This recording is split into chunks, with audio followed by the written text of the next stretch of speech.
이렇게 계속 책 광고를 하니까 제가 쓴 것 같지만 저하고는 전혀 상관이 없는 이 책을 꼭 한번 읽어보시면 돈이 아깝지 않을 것 같습니다. 향후 세상의 변화 속에서 내가 어떤 기회를 가질 수 있을지 생각해봐라. 또 반대로 어떤 위협이 있을지도 고려해라. 이런 상황에서 너의 장점을 살리고 약점을 보완하여 기회를 잡고 성공할 수 있는 가장 유리한 곳에 내 자신을 전략적으로 포지션해라. 이런 게 전략적 사고방식이래요. 저도 뭐 이런 부분에서 좀 동의를 하는 것 같고, 전략을 형성하는 5가지 경쟁 요인, 뭐 이거는 저는 동의합니다. 신규 진입 위협을 보자. 진입 장벽이 없다면, 즉 누구나 사업을 시작할 수 있다면 큰 돈을 벌 수 있는 사업이 아니다. 노래방, 커피숍, 치킨집, 모바일 대리점 뭐 이런 데는 진입 장벽이 너무 낮다. 둘째, 라이벌 기업 간의 경쟁을 보자. 라이벌 간의 경쟁이 적을수록 돈을 더 많이 번다는 거죠. 그러니까 돈을 벌려면 독점 기업에 투자하라. 독점 사업에 투자하라. 가장 가까이 있는 독점 사업은 뭘까? 그게 부동산이다. 그 위치에 그 땅은 하나뿐이기 때문이다. 부동산을 봐도 독점적인 이거 아니면 안 되겠다라는 확실한 거는 이제 가격이 오른다는 거죠. 셋째는 구매자의 교섭력을 봐라. 네 번째는 공급자의 교섭력을 살펴라. 다섯 번째, 상품의 대체 위협이 있는지를 살펴라. 성공하기 위해서는 노력과 재능보다 전략적인 선택이 더 중요하다. 저는 노력이면 될 줄 알았거든요. 근데 여기서 노력과 재능보다 전략적인 선택이 더 중요하대요. 전략이 제대로 되어 있지 않고 열심히 하는 거는 진짜 아무것도 없는데 삽질하는 거랑 똑같다라는 생각이 이 책을 읽으면서 계속 정리가 되더라고요.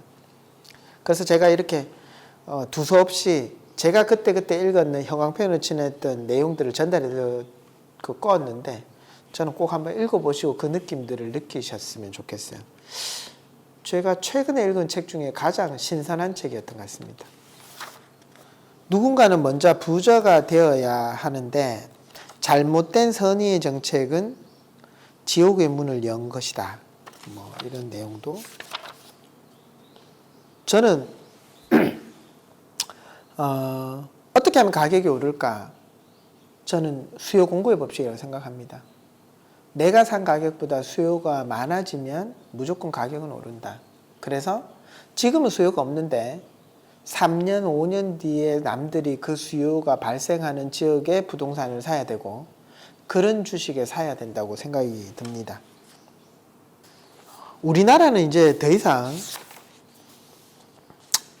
부동산 가격이 움직이는 메커니즘이라고 이장은 되어 있는데요. 서울과 지방 부동산은 양극화될 것이다. 서울, 경기도 인구는 1200만, 대구는 250만, 부산은 350만이에요. 우리나라는 옛날에는 사람이 일해서 돈을 버는 노동 집약적인 제조에서 이런 공장들은 지금 중국에 갔다가 베트남 갔다가 지금은 인도로 가는 추세고요. 우리나라는 미국을 보면 알겠죠. 미국은 이제 제조 공장은 거의 없고 애플이라는 혁신적인 그 아이템을 짜고 공장은 중국에 있죠. 그러니까 결국은 사업은 본사에서 하지만 제조 공장, 노동 집약적인 거는 인건비가 더 싼 중국이라든지 베트남이라든지 앞으로 인도, 중국이 13억 인구고 인도가 13억 인구니까 이렇게 노동이 많은 쪽으로 옮기는 거예요. 그래서 혁신 산업만이 앞으로는 살아남을 거다. 우리나라도 미국이나 유럽이나 일본을 따라간다면, 그러면 제조 공장이 있던 데는 앞으로 부동산 가격이 떨어질 수밖에 없는 거죠. 왜냐하면 인건비가 오른다라는 건 이제는 인건비가 싸서 가격이 싸야 전 세계적으로 경쟁력이 있죠. 아무리 좋은 것도 비싸면 사지 않는 거예요. 그래서 창원이 왜 아파트 가격이 빠졌을까? 왜 울산이 아파트 가격이 빠졌을까? 왜 부동산이 구미가 가격이 빠질까? 거제도가 왜 아파트 가격이 빠질까를 보면 우리나라 산업 모델이 바뀌었고 사람이 없어도 되는 산업만 살아남아있죠. 반도체다. 반도체를 많이 만드는데 사람이 많이 필요한 게 아니죠. 이제는 자동화로 다 돌아가기 때문에 그래서 우리나라는 풍부한 인재가 있는 곳에서만 혁신 산업이 가능하대요. 거기가 이 책에서 얘기하는 게 이제 판교, 뭐 이런 IT 쪽으로 강화되어 있는 지역이 부동산 가격이 오를 것이다. 혁신 산업에서 제일 중요한 건 바로 사람이기 때문에 이런 사람, 인재들이 모여 있는 쪽은 부동산 가격이 오른다. 혁신 산업은 인재들 간의 지식 전파가 중요하기에 후진국으로 옮겨갈 수 없다. 혁신 기업을 지원하는 인프라가 중요하다. 그래서 부동산이 양극화가 일어나서 서울과 지방 부동산은 양극화가 될 것이다. 아, 대구도 위험하다 이 생각이 들었습니다. 이걸 읽으면서 혁신은 공장을 자동화한다. 미국의 제조업 중심 도시가 몰락한 이유는 기술 혁신에 있대요. 우리나라뿐만 아니라 미국에서도 이런 일들이 다 발생됐고 예견됐던 거라는 거죠. 그래서 제가 얼마 전에 유튜브에서 울산이 많이 빠졌는데 다음은 울산이죠. 이건 제 오판이었던 것 같아요. 그래서 혁신 공장을 자동화한다. 혁신은 한국의 부동산 투자와 관련한 통찰은 무엇인가? 첫째, 제조업 중심의 지방도시는 쇠퇴할 가능성이 높아 부동산 투자에 주의를 필요하다. 예를 들면 울산, 창원, 구미, 거제도, 군산 같은 제조업 중심 도시는 혁신과 세계화의 거대한 물결에 의해서 점차 침체될 수밖에 없는 운명이다. 제가 이 대목에서 제가 이 책을 읽지 않았으면 제 선택이 오판할 수 있겠구나. 이 대목까지 딱 읽고 제가 15,000원이 안 아깝다 이 생각이 들었어요. 그리고 둘째는 서울의 판교는 IT, 금융, 바이오, 엔터테인먼트 같은 혁신 기업이 자리 잡아 향후 부동산 전망이 좋다. 사람들이 기업과 일자리를 찾아서 이동한다는 전통적인 생각이 더 이상 맞지 않는 것 같다.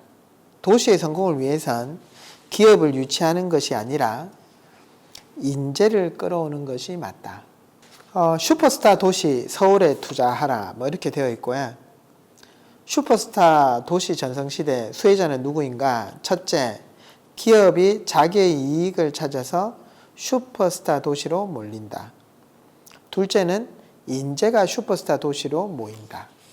인재가 있는 곳이 가격이 오른대요. 그게 인재가 과연 누구예요? 사람이 많으면 인재도 많겠죠. 서울 수도권은 1200만, 우리나라 5천만 인구의 20%가 거기에 있어요. 그죠? 아무래도 뛰어난 분들이 또 그런 쪽으로 더 많이 모이겠죠. 서울에 집을 사야 하는 분명한 이유.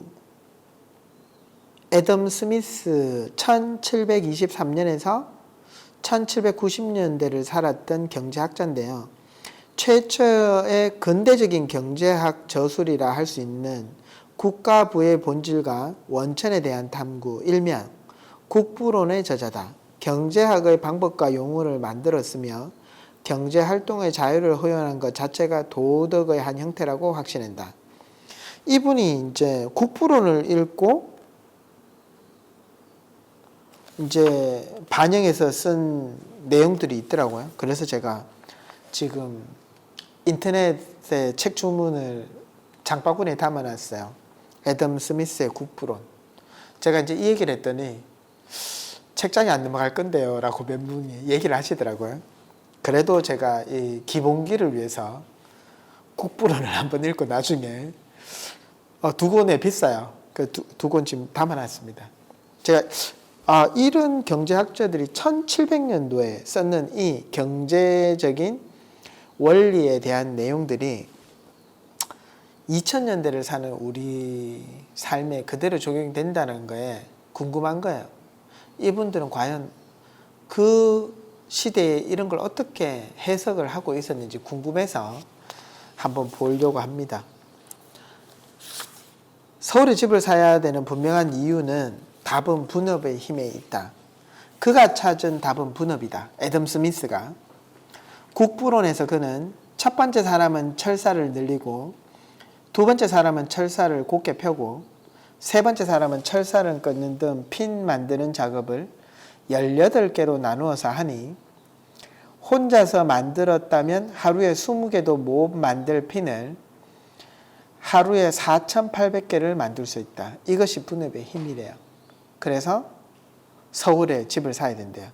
그런 내용들이 나와 있는데 인구가 어느 정도는 있어야 분업이 가능하고 인구가 적은 시골에서는 분업 자체가 어렵기 때문에 대장장이가 이 모든 걸 해야 되죠. 철사도 만들어야 되지만 곡괭이도 만들어야 되고 분업할 수 없기 때문에 결국은 대량 생산 자체가 할 수 없다. 그래서 수도권에 사야 된다. 수도권 억제 정책의 한계, 나라를 평등하게 만들지는 모르지만 우리나라가 부자 되는 속도는 떨어뜨린대요. 지방을 활성화시키면 결국은 우리나라가 부자 되는 속도를 떨어뜨리는 이유가 될 것이다. 그 이유는 전 세계적으로 똑같이 영국 같은 경우도 그렇고 너무 인구가 많아져서 이렇게 바꾸려고 해봤더니 그런 게 실질적으로는 마이너스가 되더라. 뭐 이런 내용들이 적혀 있습니다. 국부론. 그래서 이 책에서 계속 국부론에 대한 얘기가 나와요. 그래서 제가 꼭 한번 읽어보려고 하는데 국부론에서 얻은 부동산 투자 힌트 3가지가 있대요. 첫 번째는 지대는 그 땅에서 생산되는 상품의 수요와 가격에 따라 결정한다. 둘째는 지대는 언제 올라가나. 경제 성장할 때, 잘 될 때 지대는 올라간다. 셋째, 호황일 때 토지 소유자가 노동자보다 돈을 더 많이 번다. 그래서 제가 이걸 뒤에 이제 밑에 예시들을 쭉 드러놨는데 국부론이 핵심이구나. 국부론 한번 어려운 책일 줄 아는데 제가 또 이게 또 도전하는 걸 좋아하니까 GTX가 생기면 주변 집값과 상가값이 어떻게 변할까? 도로 개통 효과의 가능성과 한계. 첫째, 도로 개통은 두 지역의 차이를 줄인다. 둘째, 동탄, 파주, 운정지역에서 그동안 독점적인 지위를 가졌던 상가는 서울과 경쟁하게 되므로 독점적인 지위가 약화된다. 동탄과 파주가 GTX 선인데요. 이게 만약에 강남으로 들어가게 되면 사람들은 동탄에서 소비하고 파주에서 소비하던 게 GTX를 타고 강남으로 가서 소비한다는 거죠. 그래서 독점적인 지위가 약해진다. 도로 개통의 효과로 인해서 가능성과 한계를 보여주더라고요. 그래서 저도 김천 혁신도시에 KTX역이 선다. 그러므로 김천 KTX역 주변의 아파트값이 오를 것이다. 소비도 일어날 것이다. 아니더라고요. 교통이 더 좋은 다른 데 가서 소비를 하는 거죠. 금방 가니까 그죠. 그래서 이런 식으로 사실은 교통이 좋아짐으로써 이득이 보는 데도 있고 이득을 못 보는 데도 있고 땅값이 오를 수도 있고 안 오를 수도 있더라. 부의 인문학 책은 제가 잠깐 형광펜으로 칠해주는 이 내용들보다 더 많은 큰 가르침, 부동산을 보는 지혜를 인문학을 통해서 예시를 들어주는데 경제 원리를 이해하면 부동산을 보는 안목도 더 커지겠다 생각이 들어서 15,000원 정도 하는데 이렇게 계속 책 광고를 하니까 제가 쓴 것 같지만 저하고는 전혀 상관이 없는 이 책을 꼭 한번 읽어보시면 돈이 아깝지 않을 것 같습니다. 오늘은 여기까지 하겠습니다. 수고하셨습니다.